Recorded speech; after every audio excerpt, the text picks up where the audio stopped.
بك يا صديقي في المباراة النهائية لكأس السوبر المصري اللي هتتلعب بكرة الساعة 5:30 بين الأهلي والزمالك على استاد محمد بن زايد في دولة الإمارات. كل اللي عايز تعرفه عن المباراة دي هتعرفه هنا، لكن في البداية ما تنساش تصلي على النبي وتدعمنا بلايك وشير وكومنت عشان يوصلك كل جديد.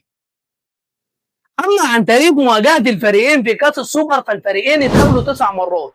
قدر النادي الأهلي إنه يفوز في 7 مباريات ويحرز اللقب على حساب نادي الزمالك. كمان قدر الزمالك انه يفوز ويحرز اللقب مرتين على حساب النادي الاهلي. قدر النادي الاهلي انه يسجل 10 اهداف في شباك نادي الزمالك. كمان قدر الزمالك انه يسجل 4 اهداف فقط في شباك النادي الاهلي. وكان اخر مباراه بين الاهلي والزمالك في كاس السوبر انتهت بفوز الاهلي بضربات الجزاء. قول لي مين الهداف التاريخي وتتوقع مين اللي يفوز بكاس السوبر في الكومنتات تحت. واستناني في حلقه التشكيل المتوقع للاهلي والزمالك في الفيديو الجاي ان شاء الله. لكن في البدايه ما تنساش تدعمنا بلايك وشير عشان يوصلك كل جديد عن المباراه النهائيه للاهلي والزمالك.